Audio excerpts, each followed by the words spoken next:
अध्याय 97। उसने नियंत्रण खो दिया। रसातल अस्तित्व। आपका स्वागत है युवा मिस। उसके अंदर आते ही नौकरानी ने उसके लिए दरवाजा खोला और बुजुर्ग ने भी विनम्रता से उसका स्वागत किया। अरे, उसने उसकी ओर हाथ हिलाया। उसने हल्के लाल रंग का किमोनो पहना हुआ था और वह किसी अमीर कुल की असली महिला की तरह लग रही थी। उसने ओलिवर को नजरअंदाज करते हुए अपनी भौहें ऊपर उठाईं। उसकी नज़र उस नई औरत पर गई। वह कौन है? उसने महिला को परखने की कोशिश करते हुए अपनी आंखें सिकोड़ लीं। उसके पास नौकरानी के कपड़े थे। ओलिवर ने ये देखा और तुरंत टोकते हुए उन्हें एक दूसरे से परिचित कराया। वह शेषा है, मेरी नई निजी नौकरानी। बुजुर्ग उदार महसूस कर रहे थे और उन्होंने उसे मुझे सौंपने का फैसला किया। शांत नौकरानी ने भी एक क्षण के लिए नादिया की ओर देखा और झुक गई। नमस्ते युवा मिस, मैं शेषा ब्यूरे, युवा मास्टर ओलिवर की निजी नौकरानी और परिचारिका हूँ। बेझिझक मेरी सहायता मांगे, मैं आपकी सहायता करने की पूरी कोशिश करूँगा। नादिया की आंखें उस महिला की ओर देखना बंद नहीं कर रही थीं। उसी क्षण उसकी आंखें एक रहस्यमय चमक से चमक उठीं। जैसे ही उसकी आंखों के सामने अंधेरा छा गया, उसने अपनी विशेष दृष्टि सक्रिय कर दी। वह मजबूत है। अपने अंदर से निकलने वाले एस्पेरा की जबरदस्त मात्रा को देखने के बाद उसने तुरंत यही निष्कर्ष निकाला। हालांकि उसकी आंखें नहीं रुकी क्योंकि उसे कार के अंदर एक अत्यंत गहरी लाल आभा दिखाई देने लगी। उसने ऊर्जा के पथ का अनुसरण करते हुए अपना सिर हिलाया और जैसे ही उसकी नज़र ओलिवर पर पड़ी, वे कांपने के अलावा कुछ नहीं कर सकी।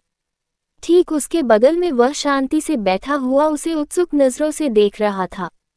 लेकिन उस पल वह जो देख रही थी वह बिल्कुल अलग था।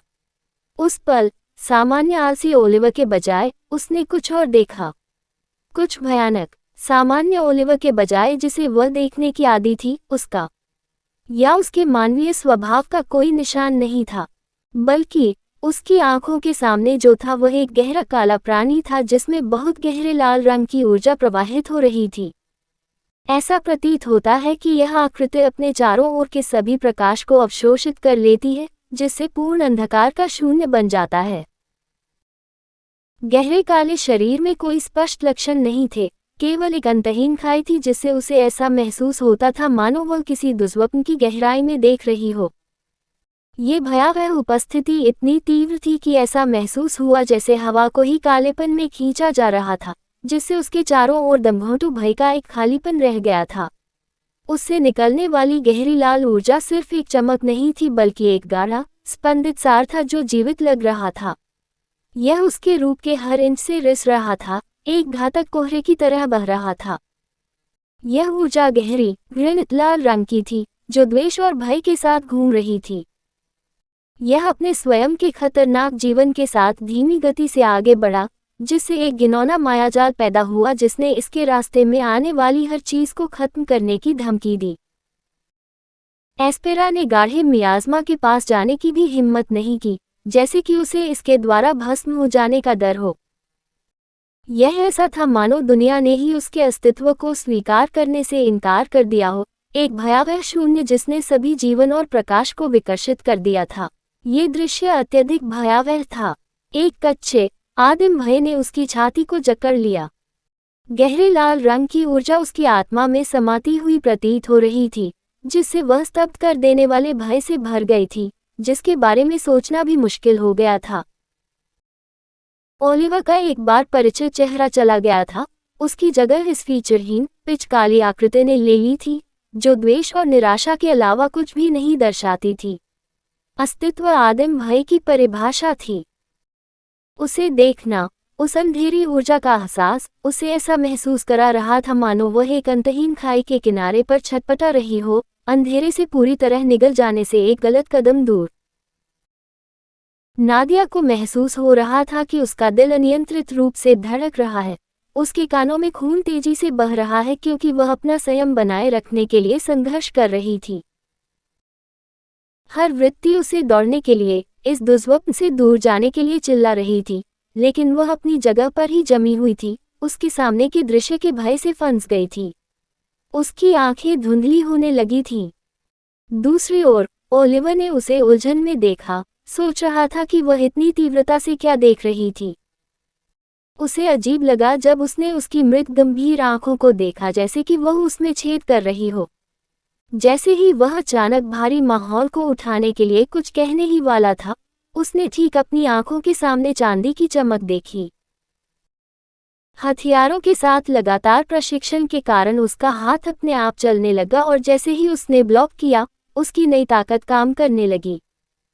उसके हाथ में एक तेज चांदी की तलवार का शरीर पकड़ा गया जो उसके सिर पर लक्षित थी। उनकी प्रवृत्तियां पहले से भी अधिक तीव्र हो गईं। उसकी आंखें अचानक चौड़ी हो गईं जब उसने देखा कि नादिया अचानक उस पर अपनी तलवार से हमला कर रही है। अगर उसने समय पर प्रतिक्रिया नहीं दी होती, तो वह पहले ही उसका सिर काट चुकी होती। फुफकार। वह दर्द से कराह उठा क्योंकि उसने महसूस किया कि उच्च गुणवत्ता वाली तलवार की धार धीरे धीरे उसके हाथ को काट रही है, जैसे कि मक्खन को काट रही हो। उसने तुरंत उसकी ओर देखा और पाया कि किसी कारण से उसकी आंखों का ध्यान भटक गया था। इससे पहले कि वह कुछ समझ पाता कि क्या हो रहा है, उसका हाथ दर्द से जलने लगा क्योंकि तलवार ने उसका मांस काट दिया। इससे पहले कि वह उसे धक्का दे पाता, उनके सामने वाली नौकरानी ने प्रतिक्रिया की और नादिया को ओलिवर से दूर खींच लिया। उसके चेहरे पर आश्चर्य के भाव थे जब उसने देखा कि कैसे युवा मिस नादिया ने बिना किसी कारण के एक ही पल में अपने युवा मालिक को मारने की कोशिश की। ये बिल्कुल अप्रत्याशित था। जब नादिया ने उसकी पकड़ का विरोध किया तो उसने अपनी आंखें सिकोड़ लीं, लेकिन फिर भी उसने इसे बनाए रखा। ताकत में अंतर होने के कारण वह उसे आसानी से दबाने में सफल रही। ओलिवर ने राहत की सांस ली और तुरंत अपने दिमाग से एक उपचार औषधि निकाली और उसे तेजी से निगलना शुरू कर दिया। उसके हाथ का दर्द कम होने लगा क्योंकि उसकी त्वचा वापस पहले जैसी होने लगी। उसने उसकी संघर्षपूर्ण अभिव्यक्ति को देखा और उसकी समस्या को महसूस किया। अभी अभी उसने उन्हें देखने के लिए अपनी विशेष आंखों का उपयोग किया होगा, लेकिन एबिस ऊर्जा की उपस्थिति के कारण उसने अपना ध्यान खो दिया और सहज भय के कारण उस पर हमला कर दिया। उनकी भौहों पर बल पड़े। वह इसके आर पार देख पा रही थी और इसका उस पर इतना प्रतिकूल प्रभाव पड़ा। उनकी इन विशेष आंखों को रसातल आंखें कहा जाता था, इसलिए ऐसा लगता था कि उनमें उनकी रसातल ऊर्जा को देखने की क्षमता थी। रसातल का परिपक्व बनने के कारण उसे यकीन था कि उसका शरीर किसी अमानवीय, किसी प्रकार की घृणित चीज में बदल गया था। इससे उसकी अतिरंजित प्रतिक्रिया को भी समझा जा सकता है, लेकिन अब समस्या ये थी कि उसे वापस सामान्य स्थिति में कैसे लाया जाए। कहानी खत्म। अलविदा।